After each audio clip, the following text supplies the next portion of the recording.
Hello, and welcome back to the Life Learners podcast. Today, we've got a couple topics to go over. We've got some new watch releases, as well as a little bit of auction news. I know the May auction season is coming up pretty soon here, and I think the watch world is kind of excited to see what the auction world has to bring. So there were a few teasers that went out, and I'm very excited to jump into them with you. I'll leave links in the show notes, obviously, to everything that we discussed in this podcast. But there's some monumental stuff that's probably going to be happening this summer for the auction. So I wanted to cover that as well. I'll start off with a new watch release, which was released by Moser. If you don't know Moser, I really encourage you to do some research on them because they are a absolutely phenomenal Swiss brand. They released the Moser Streamliner Perpetual calendar. It is a perpetual calendar concept, which takes a whole different view of what a perpetual calendar can look like. And I've said this a couple times, but I do think brands who are experimenting with different ways of displaying time, Moser being one of them, MB&F being another one, are brands that really excite me. So what they did was essentially they created this perpetual calendar concept with no indices of any kind. So it doesn't have, it has no logos, no indices, and has that Streamliner look to it. So the date is it has a date at 3 o'clock. It has your typical hours, minutes, seconds, hands, and it has a date at 3 o'clock. The leap year indicator is actually on the back of the watch. The power reserve, which is 68 hours, is indicated at 10 o'clock on the dial with one hand. The months are shown with a small center hand in red and white that points to the number of months you're in. And all of this in an incredible Streamliner case in stainless steel that's 42 millimeters in diameter.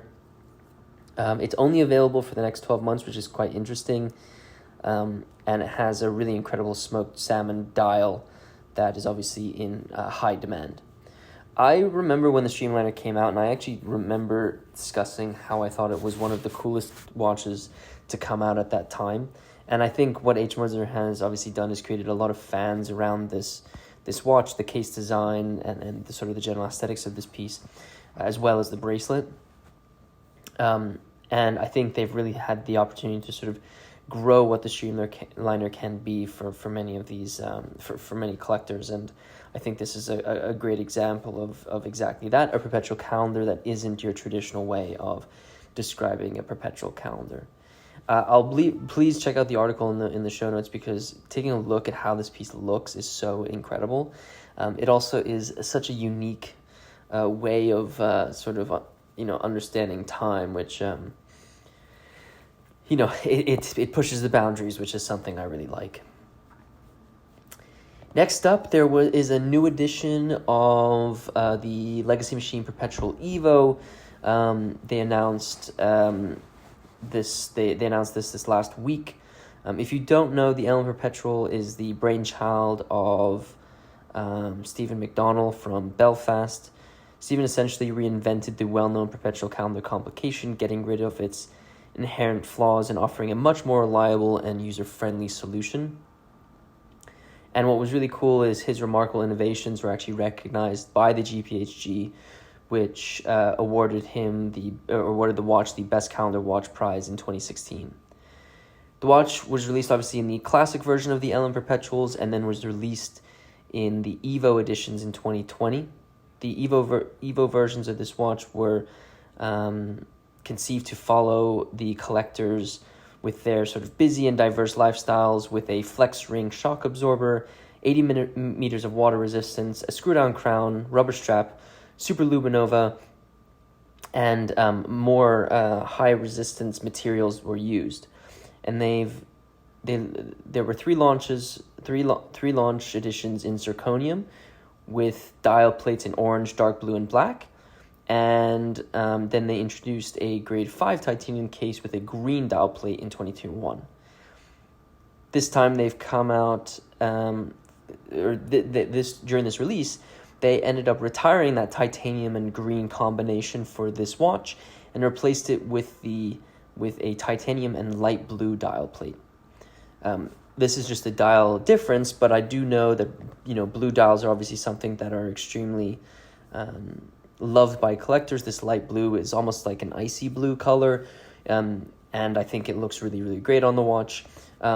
So a nice release from MB&F, and probably is speaking to collectors who are interested in seeing pieces that are, a little bit different, or I guess different variations of the pieces that they really love. It's really interesting because, when I compare the sort of the classic version of the LM Perpetual and the LM Perpetual Evo, it's really almost like a no-brainer that the Evo is probably maybe more desired, but that could be incorrect, an incorrect statement. I have criticized brands in the past for coming out with just different dial colors, because it's kind of just, there's not a lot of innovation going on there. However, this watch is still fairly new. MB&F is a smaller company. They're not making, billions and billions of these, or billions is exaggeration. They're not making thousands and thousands of these watches every year. So even though it is a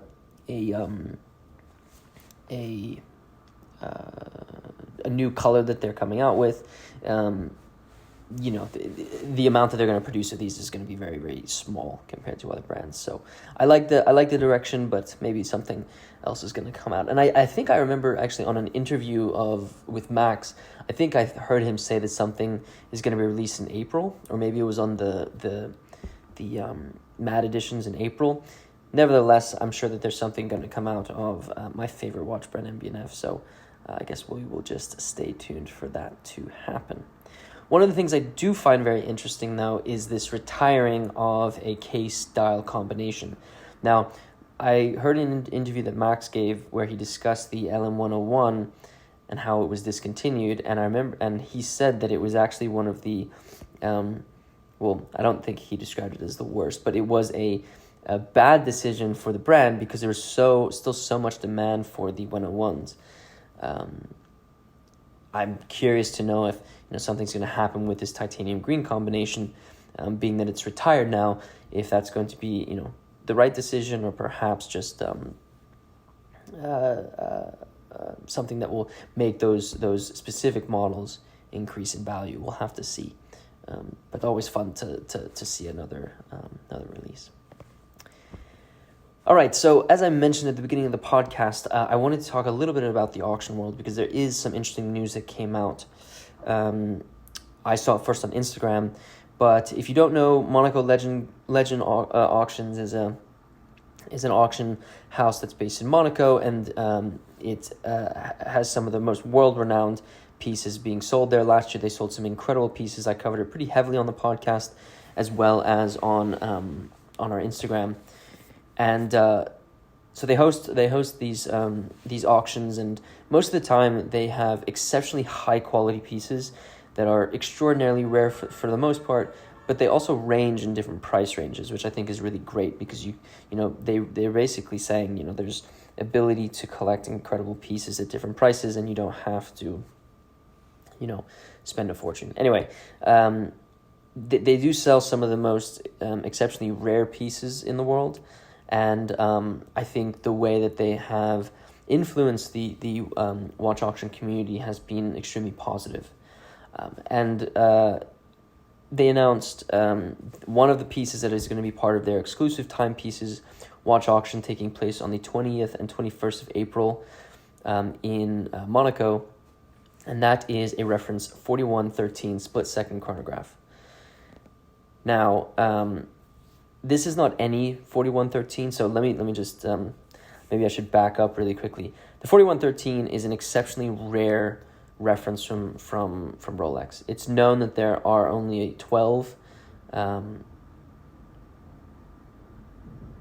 pieces of this reference that were produced, and so this makes it probably one of the most rare.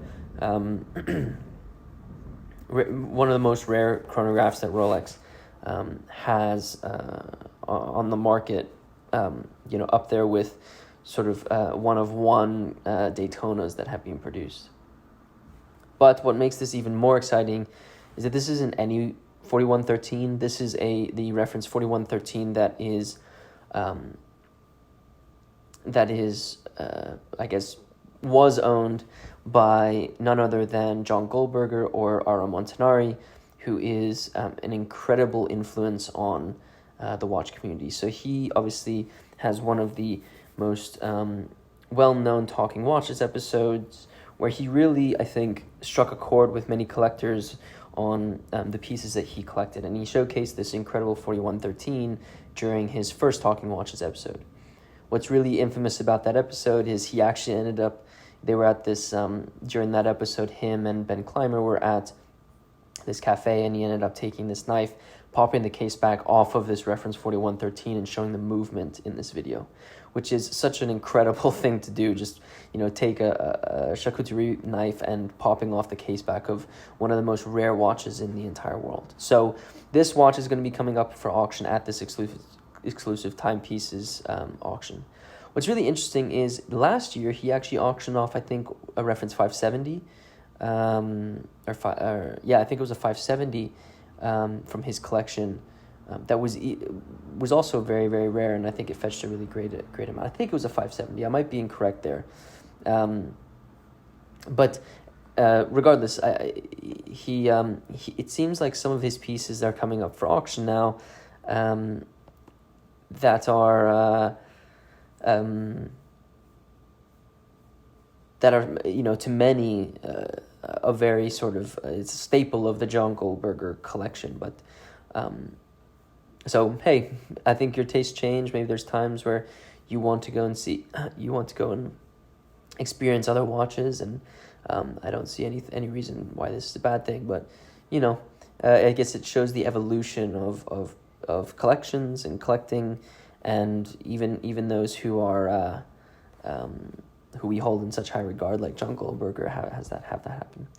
To confirm, I checked back from the 21st and 22nd October auction from last year. It was a reference 530 with black glossy dial and yellow brigade numbers and leaf hands was the watch that sold. So two watches that I think are extremely iconic, extremely important pieces that John Goldberger is selling. There was also another video that came up on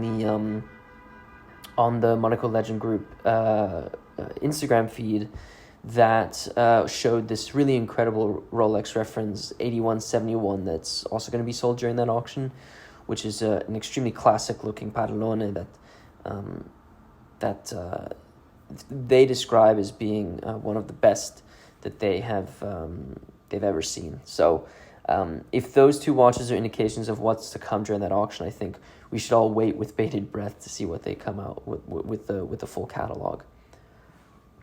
I hope you enjoyed these 3 updates. Not too much going on in the watch world. It's kind of a slower February, but some cool pieces from MB&F, H. Moser, as well as some excitement around the watch auction community. As always, I'll leave links in the show notes to the topics that we've discussed in this podcast. I encourage you to check out the watches while we sort of speak through them, and I think it gives you a different appreciation for these watches, especially because I can do my best in describing them, but pictures pictures are a much easier way to consume what a watch looks like. If you are new to Life on the Wrist, be sure to follow this podcast so you don't miss any of our future episodes. And if this is your first episode that you're listening to, be sure to share this podcast with a friend who might be interested in a watch podcast. If you wouldn't mind rating this podcast, it really does help me out, and it allows me to get some feedback from you on what you want to hear next on the Life on the Wrist podcast. With this said, guys, thank you so much for listening to this podcast, and until next time.